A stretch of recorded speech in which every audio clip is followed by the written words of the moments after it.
Welcome to episode number 16 of Sheev's Throne Room podcast. This week we get our first guest. We got Alden Diaz from Ahch-To Radio on today. Hey Alden, why don't you introduce yourself there? Hey, what's going on, my friend? How you doing? Hello to all the listeners. I'm doing all right. Ahch-To Radio, some people might know, is my Star Wars centric, Lucasfilm centric interview show where I have people from the actual, Lucasfilm family, Yeah, authors, writers, creators in the space, other show hosts and things like that, and it's expanded out to include a couple other shows now, including the Mandalorian Creed, yeah. hosted by Tori Fox.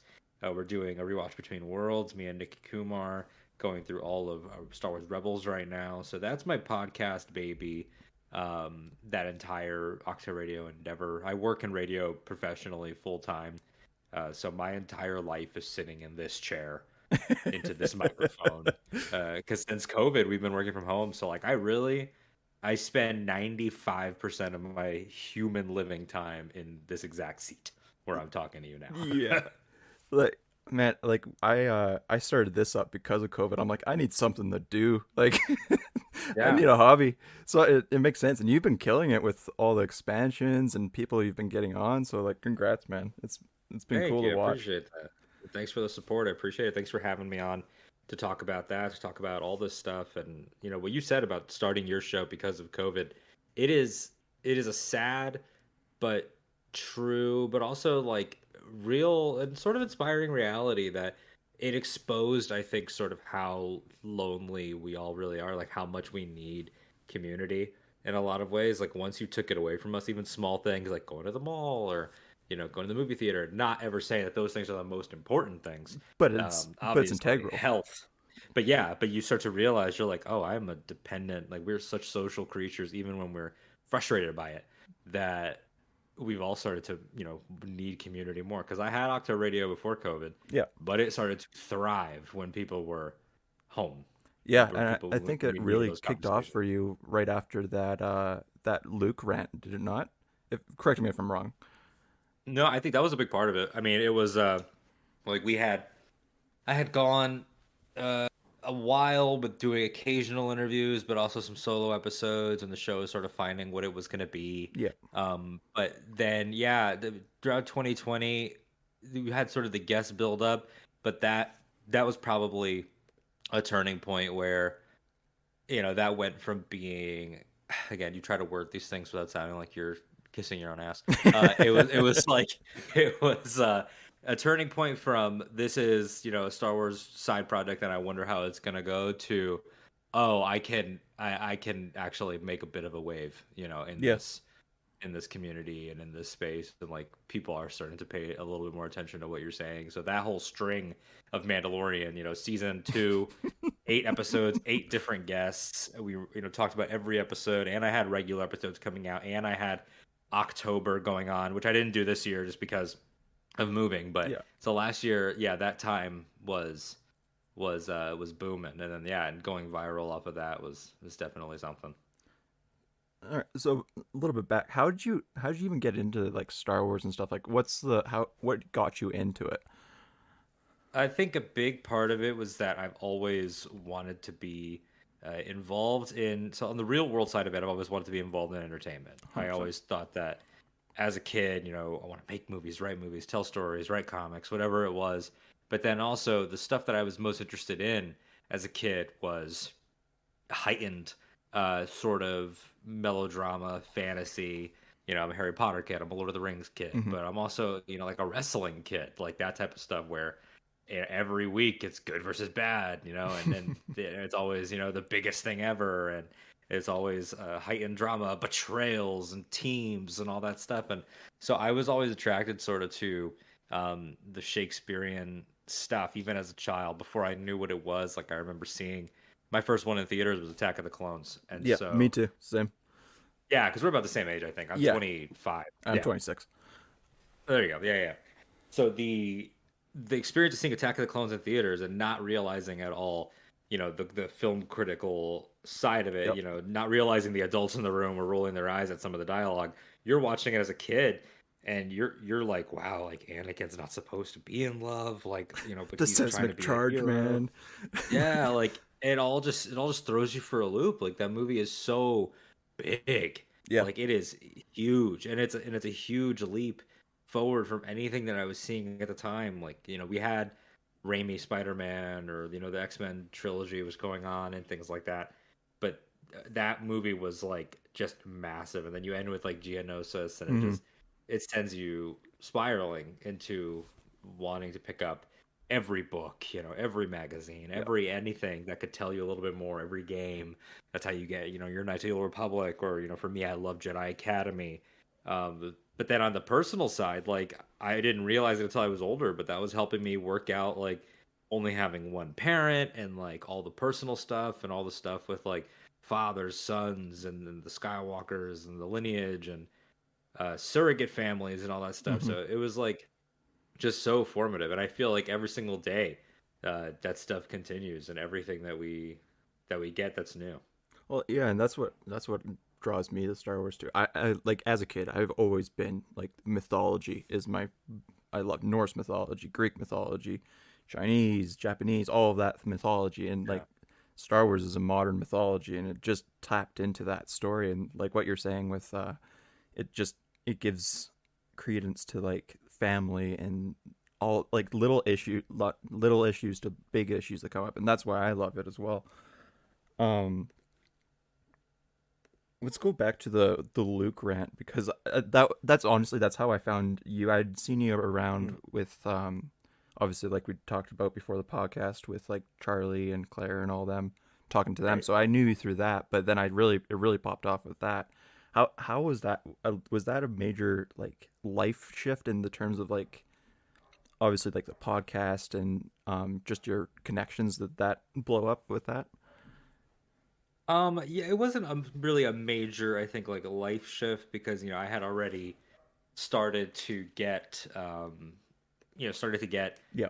guests on that I was proud of, people that I wanted to work with, people that I wanted to talk to, and thankfully, because of my full-time job, I work for iHeartRadio, Yeah. so it's always been like I get to approach this. I'm fortunate to be able to approach this as like, I'm a fan podcaster, but I'm also a professional broadcaster. Yeah. So I'm able to, through my job and everything, like, talk to the publishers and everything, and have the angle of like, I am actually an outlet. I'm actually looking to do a professional interview. So like that type of stuff was already sort of the groundwork being laid. Mm-hmm. Um, but in terms of being like a voice in the community, I did notice that things sort of changed then, because that was, that was a big thing in terms of like people from Lucasfilm You got Ryan noticing Johnson. it, and said, yeah, and Ryan Johnson, and people jumping in, and Ryan Johnson, Brad Meltzer, Matt Martin, Yeah. like just people from the company, from the film process, that were saying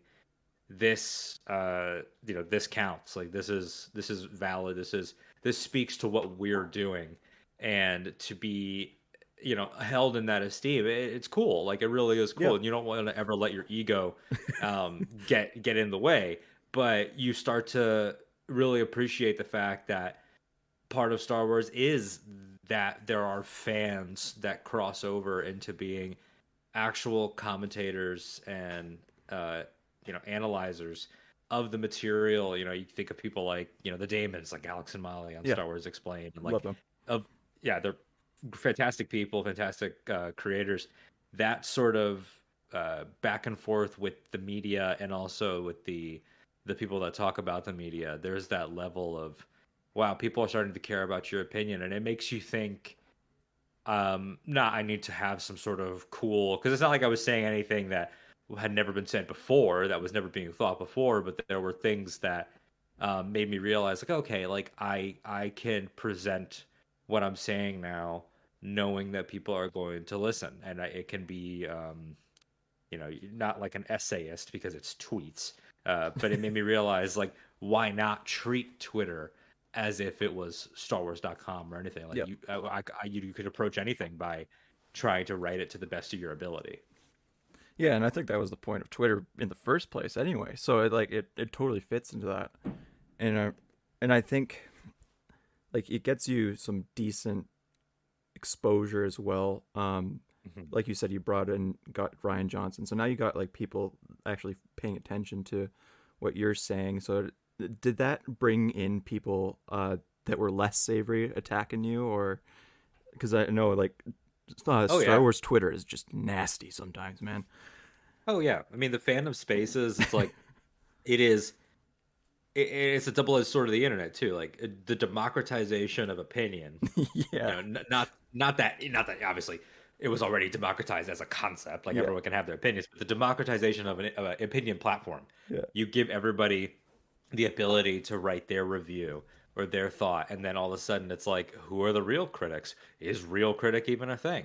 What's considered legitimate? If I have a microphone, am I a broadcaster? And those are things that, as a professional broadcaster who studied this and works for a broadcasting company and like knows the laws and knows what you have to do, like all that stuff, I struggle with it, not because it's like I work for it and you don't know, but because it becomes this interesting blurred line. And I think that with fandom spaces too, it's like we gave everybody a voice and that's wonderful, but we also gave everybody a voice and that's unleashing yeah. a lot of the people that are either not mature enough or that are working out their own demons and they just want to hurt or whatever it is. So yeah, I mean I had people, I still get people in my DMs that you should you should just shut the F up. You don't know what you're talking about. You're a piece of garbage. You're this, that. And I'm making it pretty G-rated. But Yeah, yeah, yeah, you hear some horrible stuff. And I personally, like, I come from a place of, I'm Puerto Rican, but I'm white passing. I'm a cishet man. Like, I have it very easy in terms of my fandom experience, and yeah. I have a really thick skin anyway. So that type of stuff doesn't bother me. I can have a laugh at it. I can dunk on them. I love a good scrap. Like I can fight. Like that type of stuff.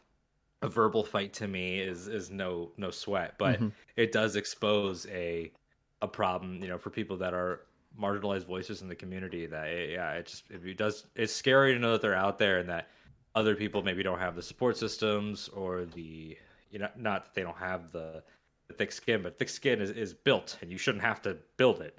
And Yeah, exactly. it becomes just a fundamental misunderstanding where you have to accept, like, yes, all opinions are valid, especially on these media things, but some opinions are just like they're so bankrupt and so far off Yeah, from what the text is actually saying that they're just not to be taken seriously. Like they're allowed to have them. No one's saying don't have them. yeah. But when you're telling me that Star Wars isn't political or that it's things like that, it's like you don't get it, Yeah, and I'm comfortable saying that you don't get it. Some people will say like, oh well, it's valid if you want to. No, that's not valid because that's not the story. yeah. I mean, if you have you watched any Star Wars, but the fact that I mean, Return of the Jedi is literally just the Vietnam War. That's the most political movie that was out at the time, right?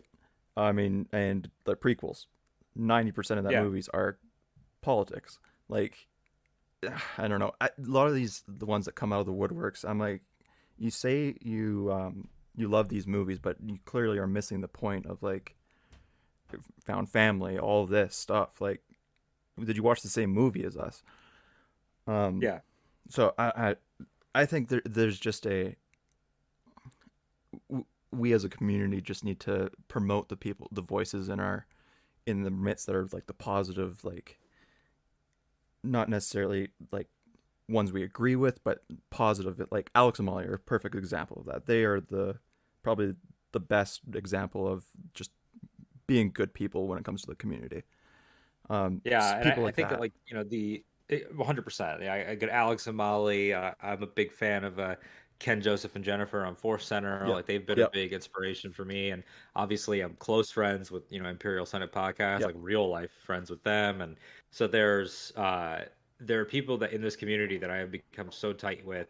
On the fan side and the creator side, like after a while of doing this, you start to realize like, oh, that person that like I interviewed once, and then I interviewed them again, and then it's like, oh, we're actually like friends Yep. now. Like that's that, like I am lucky to say like, oh, I'm friends with Daniel Jose Older. Like it just that type of stuff just happens when you're doing this. Or Emma Mieko Candon who wrote Ronin. Like Hmm. we hit it off so much. Like we're chatting now, and like, and you realize that the fandom. is what binds everybody together, even the people that are creating it, and that everybody just comes at it from a place of love, and Hmm. doesn't mean you have to agree on anything. Like I have like Tori, who started off as she had done some podcasting before in the past, a little bit here and there, and obviously she's always been an artist and all these things. I interviewed her early in COVID, like April 2020, Yep. out of the blue. Did not know her. I just saw her doing a Claude cosplay. Which was Uh, awesome, by uh, the way. yeah, her Claude outfit, Claude Couture, cracks me up every time I see it. So And I think funny. if you Google Claude Rise of Skywalker, like she comes up as like one of the first images. And I messaged her out of the blue and was like, "Hey, I love your art. I'm gonna buy this piece, and I would love to talk to you." And we ended up hitting it off so much that we became like close friends and personal friends. We talk every day.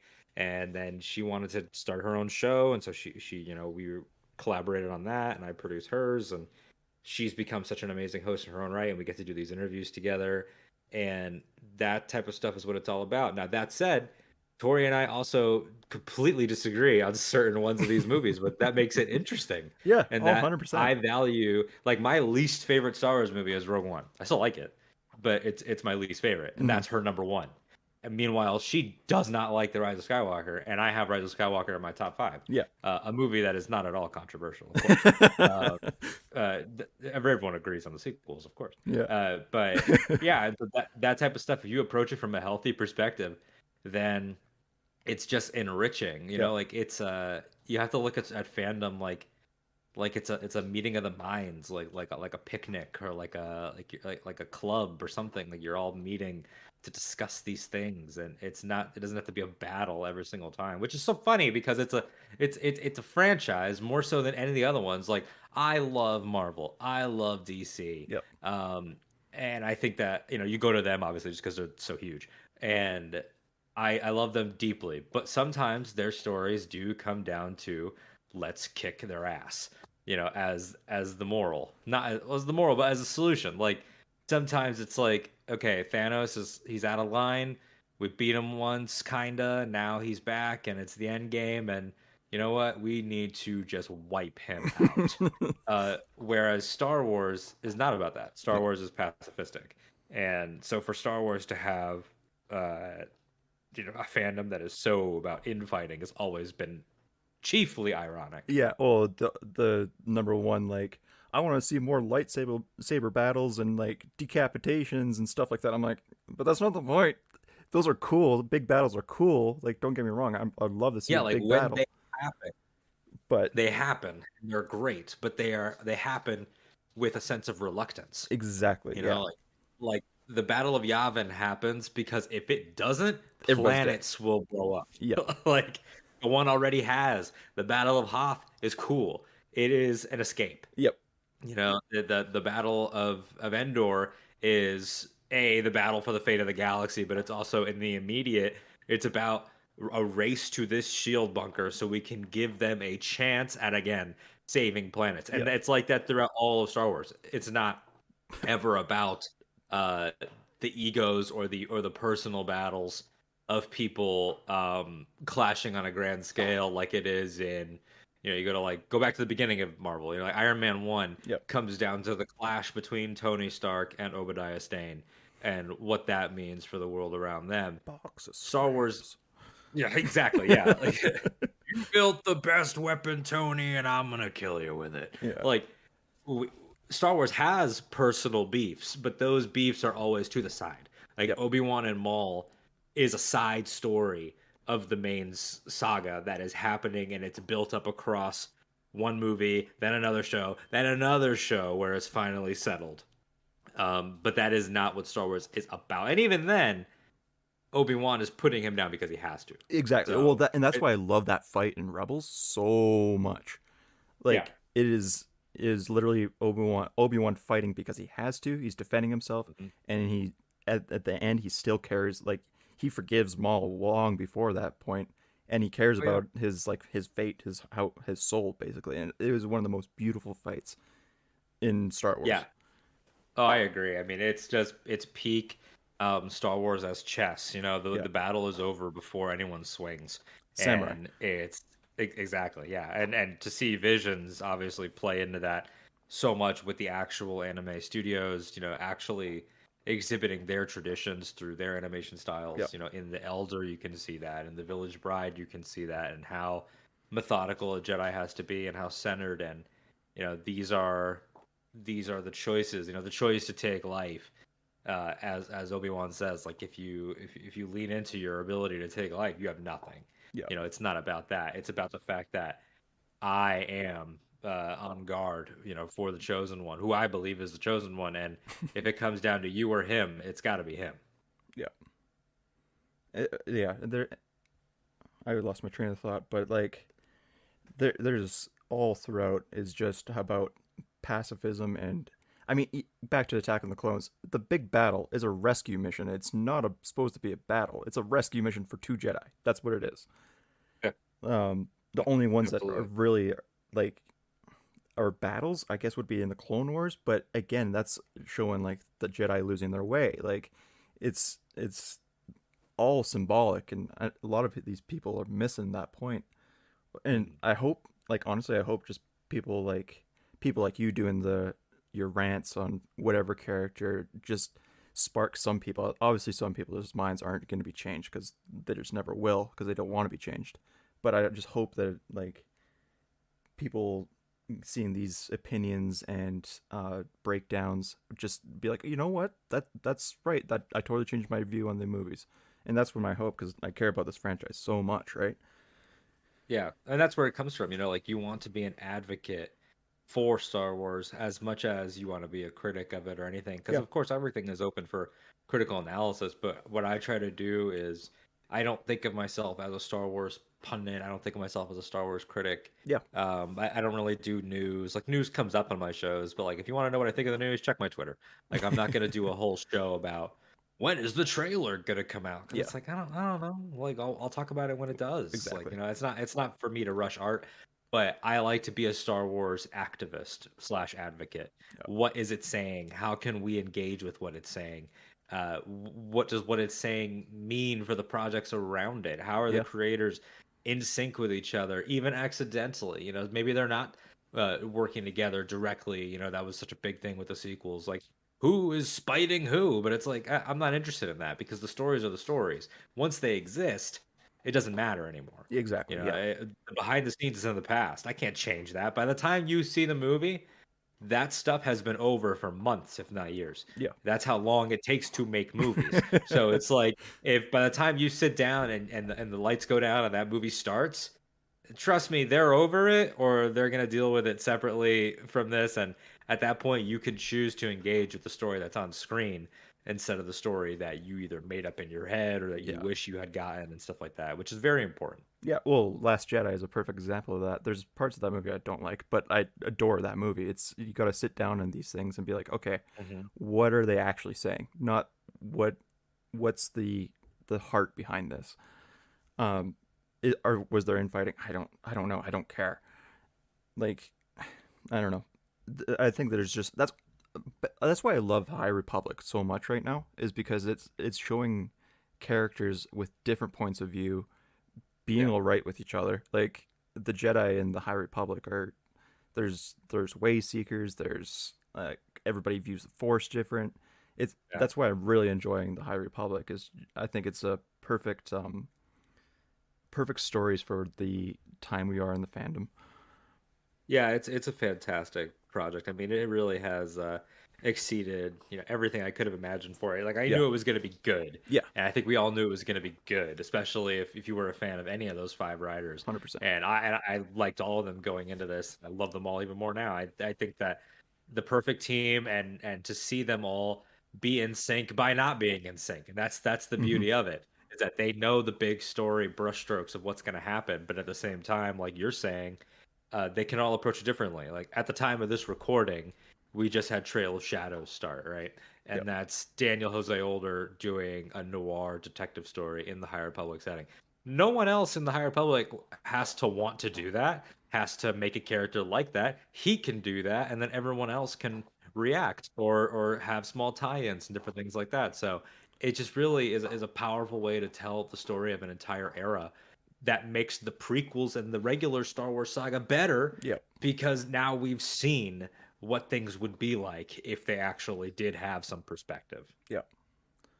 That like I love the different genres that they're bringing in. Obviously, the new comic ties directly into the last novel by Kevin Scott.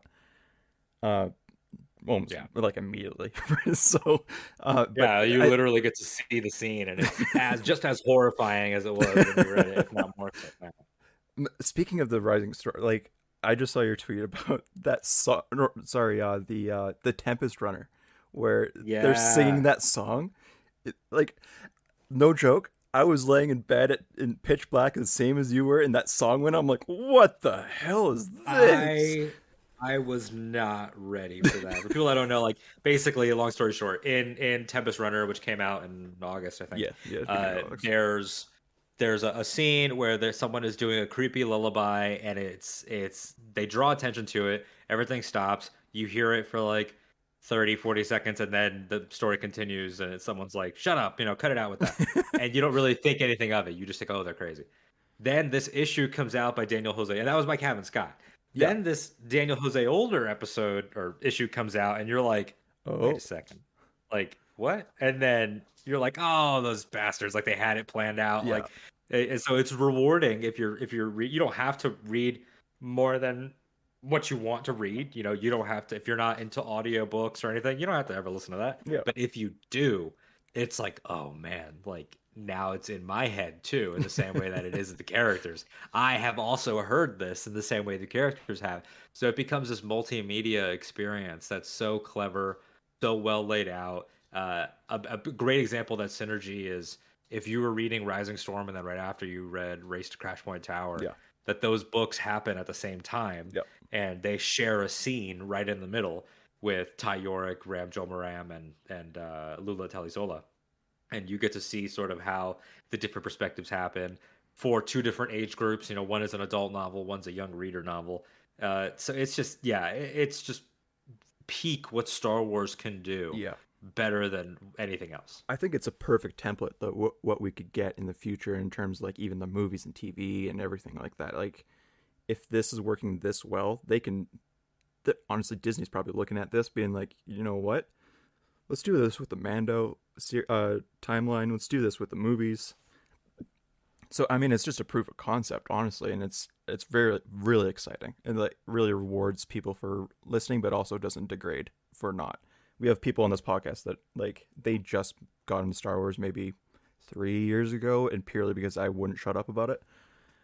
So And honestly, like I'm jealous of them. Whenever I hear someone like I wouldn't trade my origin story for anything. 100%. I love when I came out. I love the stuff I was consuming. I love that period from 2002 to like 2009 Yeah, where I got to be there for the period of time where it was just some comics, some books, a few games.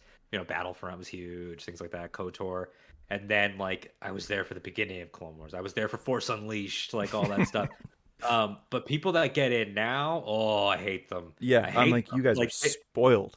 spoiled beyond belief. They will never know what it was like to be in a drought.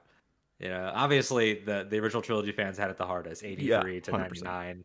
But even 2005 to 2015, that was hard. That was a hard decade. We thought there wouldn't be And any more stories. Like we thought it was yeah, and done. yeah, it wasn't even like we were waiting because we didn't think there was anything to wait for. We were told it was It's done.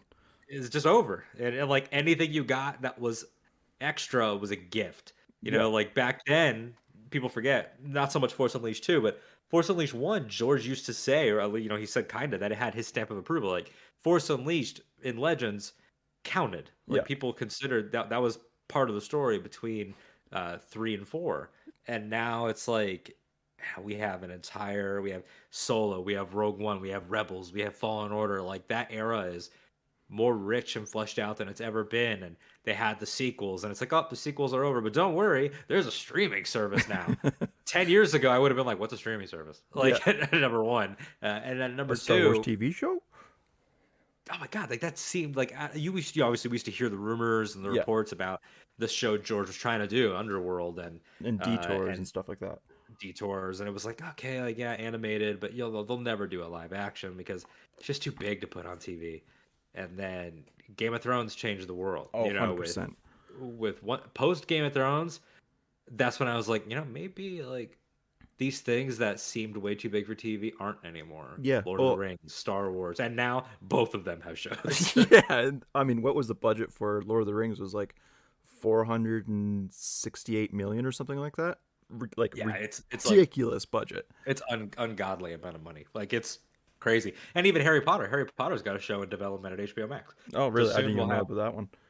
Yeah, we don't know if it's going to be like the books. I mean, like obviously people aren't nearly as excited about Potter anymore, and nor No. should they be. But just to put it in that perspective, though, like Marvel, DC, Harry Potter, Lord of the Rings, and Star Wars, all on television, Yeah. and eventually all in the same calendar year. Like we're living in unprecedented geek times. Oh, honestly, it's like we're so spoiled that I'm annoyed when the shows come out at the same time. Like, for Yeah, instance, coming up, Hawkeye, the finale is the same day as the Book of Boba premiere, and I'm like, now I gotta choose. Like, it's gonna be Book of Boba, but now I gotta choose. yeah. Like, I mean, it's gonna. I'm probably gonna do a. That's gonna be a situation where I use my work hours to my benefit because I work at like 5 in the morning and I'm okay, off by the middle of the day. So I'll get up at 3, do Boba Fett, and then right after work I'll make a sandwich and I'll refill my coffee and then I'll watch Hawkeye. yeah, Um, I am hoping one of them moves. I don't like that they do that. yeah. I hope one they Um, pick like Marvel is one day, Star Wars is another day. it has to be. Like, Yeah. is there any projects you're really looking forward to that coming out that has been announced but not necessarily seen yet? For instance, I'm excited for Book of Boba, like as well, but the Acolyte is probably my most like biggest thing I'm excited for. Yeah, I'm right there with you with Acolyte probably in my number one. Well, tied for number one, Acolyte and Ahsoka. Okay, I think yeah, are the two things I'm most excited for because I Star Wars Rebels. Obviously I said up top I'm doing a Rebels show. yeah, Like Star Wars Rebels is in my top three Star Wars things. Period of any medium. Like I think that it is a perfect piece of Star Wars and. Not to say that Ahsoka, the show, should be or needs to be the sequel to that people think it'll be. mm-hmm. I think that you'll get your Sabine appearances, maybe a Absolutely, couple others aside from Ezra. Like yeah, like I think like Ezra might be like later in the yeah, season or maybe the back half of the season or a finale thing. Like I don't think Ezra will be a full time character in that.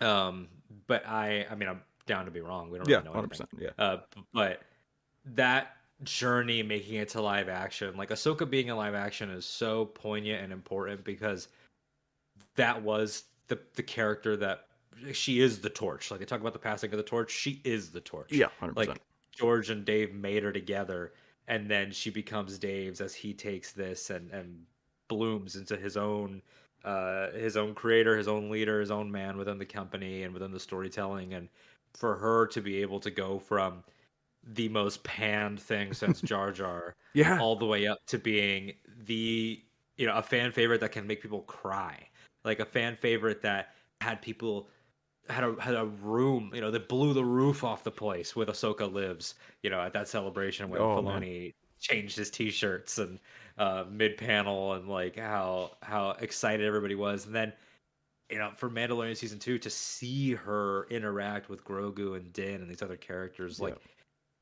come to life in such a different way. It hits so hard, and so I'm definitely excited to see that. And then on the Acolyte side of things, it's just like every single time that Leslie Headland opens her mouth to talk about Star Wars, I fall in love with oh, her. 100%, Like 100%. I'm like, oh, you she, get it. oh God, she gets it. Like everything that she says, I'm like, I want to like have a drink with you at Celebration and just like talk about this for hours. She Yeah, gets it so much. For it to have a dark side emphasis, I think yep, is cool because that sets it apart from all the other projects. And it being set at the tail end of the High Republic is very interesting as well because we might see, not that I could expect cameos because it's a long time. It's 150. yeah. I think it's Well, 50 years before Phantom Menace is 50 where, years before Phantom Menace. Yeah, so like what 180 years after where we are yeah, now. Yeah, something like something that. like that. That's probably math. But yeah, someone do the math.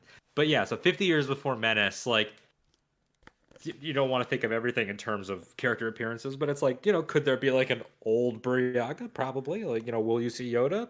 Probably. Probably. Um, a younger Dooku, like as a Padawan, like as a young Padawan. That's possible. But just to know like what is the acolyte? Acolyte of what? Acolyte of the Beyond? Acolyte of the Sith? The Sith Eternal? Is this Like, a Night yeah, is Sister? this Is some this like Plagueis story or what is this? yeah, Like, like we have no idea. All we know is that it's gonna be a woman as a lead character. That's yep, all we know. And I think that there was some casting like sheets out that was like looking for a woman of color, which is great. A woman of color in the lead role, a queer woman running the show, all of that stuff. Leading Star Wars, uh, leading into the future. With its politics first, like we said, like it's always been a political show. For it to embrace then, marginalized voices behind the actual camera, but also in front of it at the same time is really cool because that's one thing that Trek has never had a problem doing, no, which I think Star Wars has always uh, been linked to Star Trek, and I don't think they should ever be compared. But if they're going to follow each other in one way, it would be that, like tell every story, to show every perspective. You look at the Trek side of things right now, and they've got an adult animated series, a kids animated yep, series. They have something that's a sequel to the old stuff. They have something that's a prequel to the old stuff. They have something that's original. Like it's all over the place with every voice, every creator, every kind of character. So that's what I'm excited for, definitely going forward. And then, of course, like who doesn't want to see Robert Rodriguez direct more Boba Fett? I'm Like, so come on. excited for that. Like the fact that they brought him back. The moment I saw that Robert Rodriguez like episode, I'm like, oh, they're bringing him back. Like there's something bigger here. And then they announced, I'm like, hell yes. Like I told my buddy, and I'm like, yeah, Robert Rodriguez is doing the Book of Boba series. He's like Spy Kids, and I'm like, yeah, Yeah, that's the guy. that's the guy. And I'm like, he's done other stuff other than Spy Kids, but whatever. But back to your point about the diversity thing, like I think it just builds richer worlds just to be more diverse and stuff. Like it just, I don't know. There's it's a galaxy full of different aliens, different people, different species, different belief systems. Why does it need to be just a straight white dude being on screen, which is fine. Like I don't hate it, but there's also, it just builds richer worlds to have other people of different perspectives. Exactly, and for the fantasy to be the fullest of what it could be, it needs to represent the world as much as possible, and that means the people in it. Like every story every great story ever told is represented in Star Wars, but new stories come to the table every day, and so Yep. it should grow accordingly. You'd said that obviously Rebels is in your favorite, like top three. Is there like a specific movie, comic book, like game, TV show that is like your number one story? Yeah, it's Return of the Jedi, as Yeah, basic fair as it enough. is. Um, I always say Return of the Jedi, Last Jedi, Rebels are that's like my Yeah, palette right there. But honestly, like High Republic, I love all that stuff. I'm a big fan of Daniel Jose Older's Last Shot. Last I Shot is awesome. love It is so underrated. Like so underrated. like It's it is so so good. Like fun. it's like just if you love Han Solo or and Lando and you haven't picked that book up yet, it is so damn good. And you get them throughout three different eras. Like Yeah, it's got this super pulpy villain with Faison Gore and all of his Peekwa droid is stuff. awesome. Peekva is the Queen. Just everybody in that cast is phenomenal. So I love that book. Charles Soule obviously Charles is a Soule, man. master at what he does, and so you look at the Charles Soule Lando, the Charles Soule Vader, the Charles Soule Poe Dameron. Like you could go on and on. Like I tweeted it a while back. Like Soul Star Wars has become a thing, Yeah, just as much as Filoni Star Wars has. Like we didn't realize it was becoming a thing because it was happening on the page, but it hit me the other day when they announced the Eye of the Storm Mark Younrow two-parter, yeah. and I was like, oh, okay, so it's a two-parter Mark Younrow. That'll be his like whatever eighth comic, and then he had a novel, and then I was like, oh my god, like Charles Soule has written More Star Wars than most people have. more stars than most people have. Like it was like word for word, page for page. He's probably the only person that's touched every single era, Yep. and something that even Filoni hasn't done because Filoni helped create Star Wars Resistance, but he wasn't there in the day to day. He wasn't supervising director, or he didn't write any episodes of that. So it's like Charles Soule though has been there going, all the way back to Qui-Gon, or going all the way back to the High Republic, all the way through to Poe Dameron in the sequel Yeah. era, and writing essential stories like Rise of Kylo Ren, and now with this Crimson trilogy, Oh the yeah, Kira trilogy. the War of the Bounty Hunters is dope. Yeah, Like War of the Bounty Hunters, which at the time of this recording ended today, yeah, and it's going to go into Crimson Reign, and yeah. then we know now that the third installment is called The Hidden Empire. So it's like this guy, like it really has become a backbone I in mean, a big bad his way. Vader comic is like again one of my favorite stories. Just all the way through is one of the best like interpretations of Vader that we've ever seen.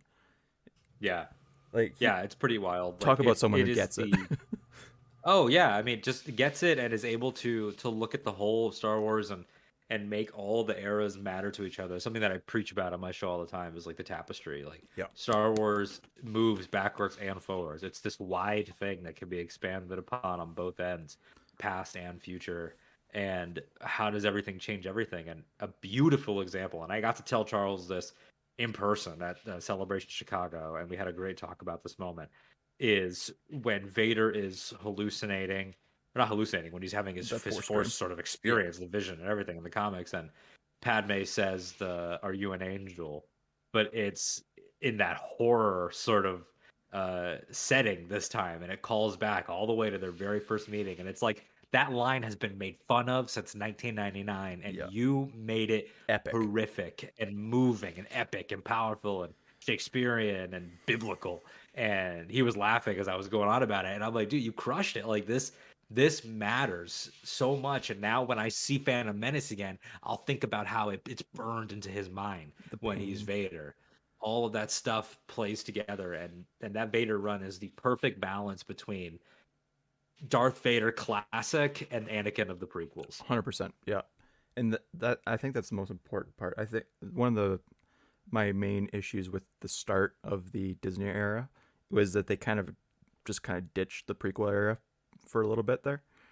Um, but once they started tying everything into the story, it has become like immensely better a story overall. Like honestly, I think the new canon is better than Legends.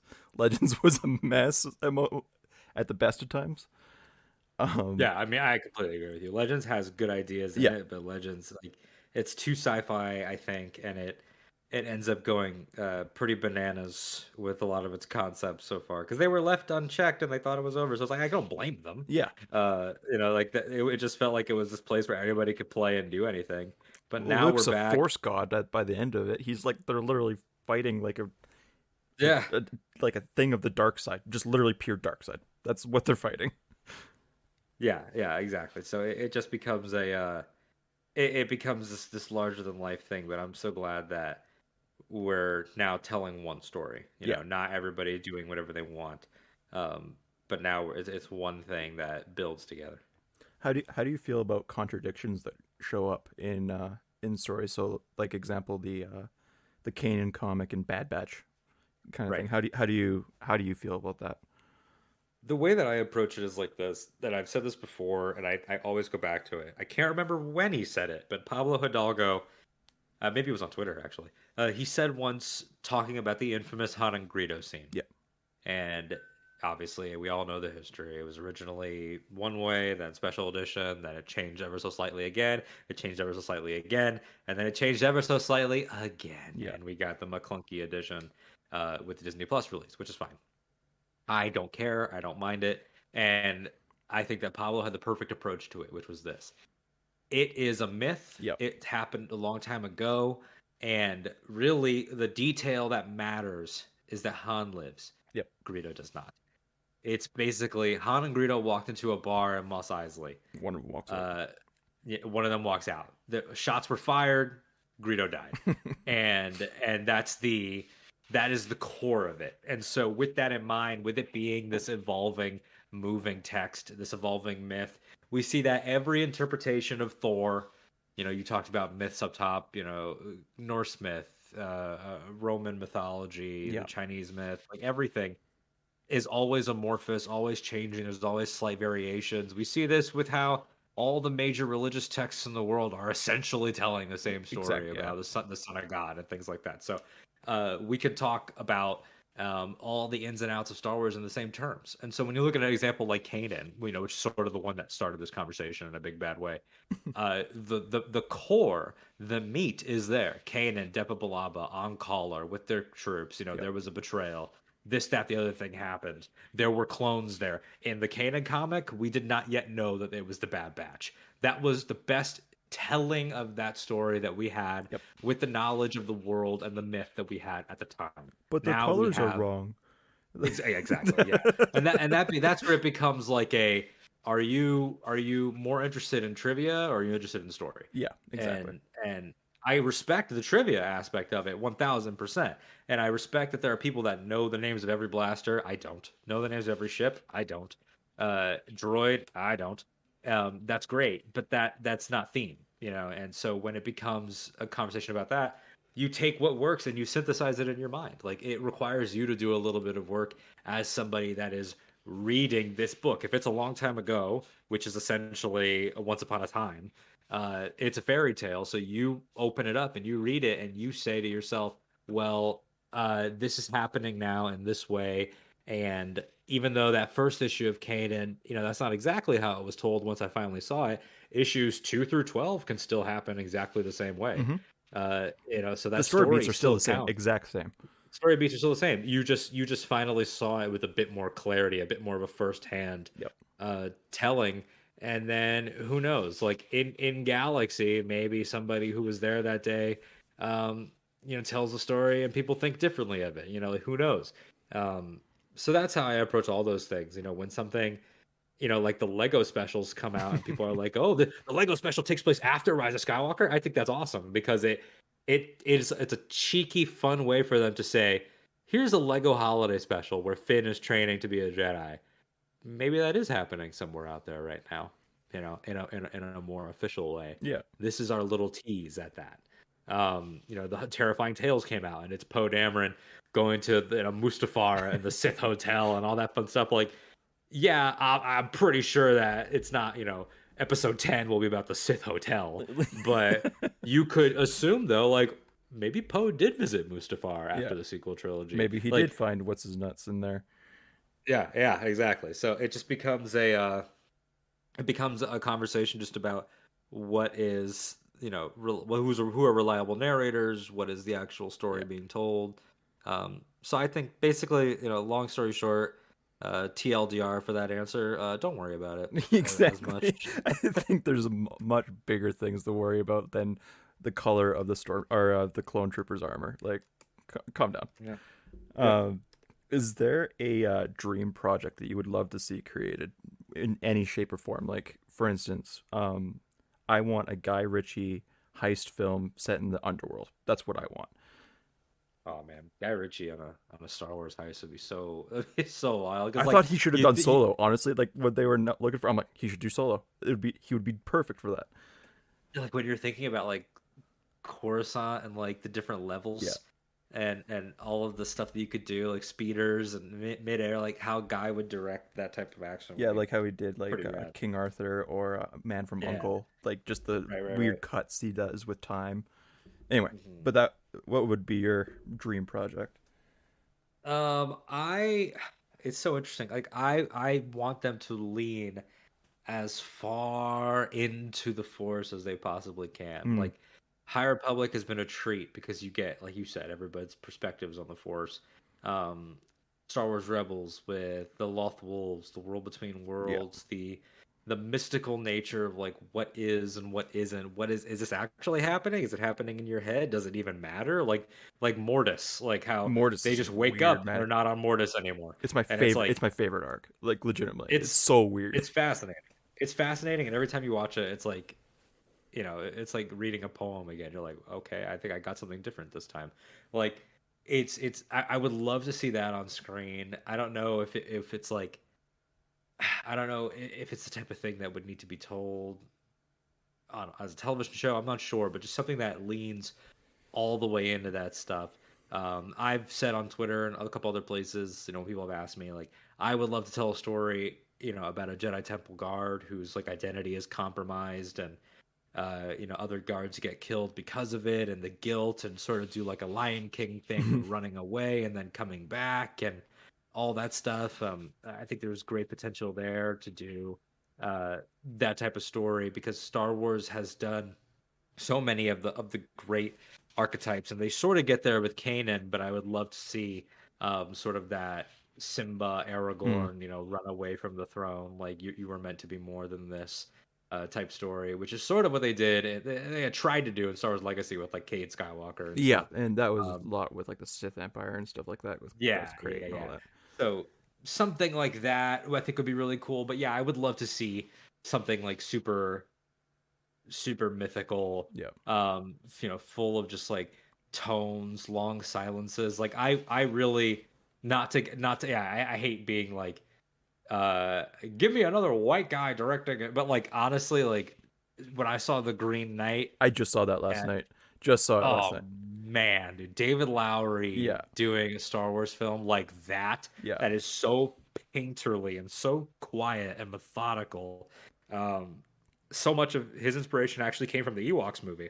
He said in interviews, like the whole underwater sequence It was with so trying to weird, man. retrieve the skull and all that. Like, so something like that would be great. And then my other thing is that I would love it if Disney sat down, uh, Lucasfilm and Pixar, and said, "Work on something together," Oh man, that would be dope. Like, and even to if it, see like, even if it's just yeah, I like mean, like, droids. I don't know. Like, just do something. yeah.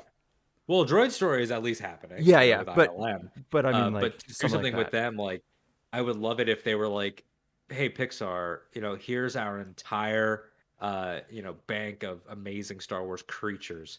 Like, could you tell a story that was about a Loth Wolf? Could you tell a story that was about a Tauntaun, and in the snow? Like, do something like that. Could be pretty crazy." Tauntaun and Wampa become friends. A Pixar story. Yeah. Oh my God. It'd be heartbreaking. Oh, Pixar would rip our hearts out by having like the Tauntaun's mom get killed Yeah, at the end or and something. like Like the Wampa it'd be sacrificing himself for the it'd be, Tauntaun, and it's a it'd be rebel speeder that devastating. takes him out or something like that. Like they would do Oh something like man. that. Yeah, for sure. They're I think like back to the Green Knight. I think that can you imagine the uproar that the fandom would get into, just how that movie is so open ended, so weird. It's very weird. Can you imagine what it would be like if that happened? I think it would be great. I can and I can't. I totally can, but I can't imagine how stressful it would be. Yeah, fair Um, enough. yeah, I mean it would be absolutely wild in a great way. So I'm definitely down for that type of stuff. Um, yeah, that is basically all my questions. But so thanks for coming on. Oh, I got. Are you going to Celebration this year? Yes, Yes. yes, I am. So we'll definitely be hanging, and we'll all have to meet up and stuff. And excited to meet you guys and your listeners. And yeah, Yeah, I'm when so celebration excited. got delayed, it was the right thing to do, but God, it hurt. It So hurts I'm so so bad. Like glad. I was I, like I was in denial. Like when yeah, COVID hit, I was like, nah, celebration's still happening. Not still happening. I got like we're going. And then it was a month before and they issued the refunds or like the tickets or whatever yeah, and I'm like, oh shit. Okay, I guess yeah. it's not happening. But I The am same way here. so excited for celebration. Chicago was like Chicago was my first celebration and man, that Mm. there was not many cons like that. Like it is legitimately Yeah, one of the best cons it's I've ever special. been to. It's very very special. I mean, it's like church. Like it's like everybody is at like peak joy. Yeah, It's like euphoria. Everyone feels so together and balanced and just happy to see yeah. each other. It's like Happy a to see family Star Wars. reunion, but, Like but you don't know those people, yeah, man. Like I've never felt so comfortable crying in a group of strangers when the Rise of Skywalker trailer dropped. Oh Like yeah, like yeah, on the floor, I was like, man, this is dope. And obviously, like I'm a huge Palpatine fan. Named the podcast after him. yeah, So when he laughed, I was like, yo, he's come back. yeah. Oh, it was a huge moment. I high fived a stranger Yeah. next to me. We were laughing, like it was crazy. So yeah, I'm definitely going.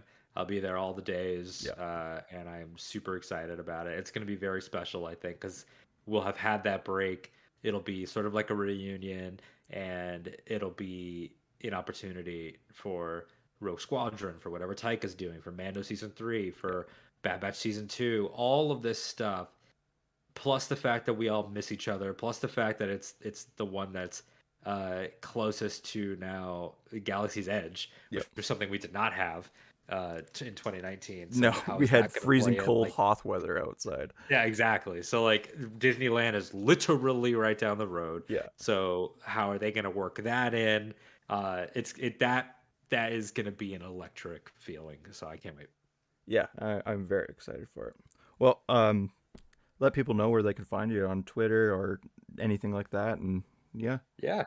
Yeah, man. So you can find me personally tweeting at AD_Strider. You can find me on Instagram at A_D_Strider. You can find Ahch-To Radio and all the shows, AHCHTO Radio, wherever you get your podcast. We're on all the different platforms. That's all three shows are there. They're all free. They're all in the same feed. They come out and they've all got their different podcast artwork and the titles and everything. So it's easy to navigate. You'll figure it out. New interviews are coming out, which is really exciting. With people like Ed Greer, who's a comedian, works for Comedy Central, rebooted. He used to work on Screen Junkies and all this stuff. And we've got Father and Son of Star Wars podcast. Kerwin and Keith are coming on. We have some other book interviews in the works, different things coming up, and before you know it, we'll be at Book of Boba Fett. Rebels Rewatch is going to continue on. I'm also on the One and Done Film Club with Nikki Kumar from the Imperial Senate podcast and Reed Devaney from the Babble Bubble podcast, and we analyze different movie franchises by discussing them, debating them, and choosing one installment of said franchise to champion and put forth into consideration, and then we deliberate on it. We choose one as the winner, and then we do a commentary on that movie in that episode. So the episodes are very long, but they are great movie night type episodes where you get to hear us actually decide what to watch. So an example, the first episode we ever did was Indiana Jones, and we had a whole Indiana Jones conversation, which led to us deciding, okay, we should watch Last Crusade, and then Last Crusade gets selected as our movie for that franchise, and we watched it, and that's a great project. And yeah, tons of stuff going on. And you just follow me on Twitter, and I'm always on there because I have a problem. yeah, you tweet a lot, man. I do. All right. Well, thanks again for being on. This was a ton of fun. Like I really appreciate you coming on. Oh, thanks so much, man. I appreciate it. Thank you for being a gracious host, asking fun questions, having a good conversation, and fighting the good fight for thoughtful Star Wars. Awesome. All right. Well, have a good night, everybody. Well, day, I guess, wherever you're listening to it.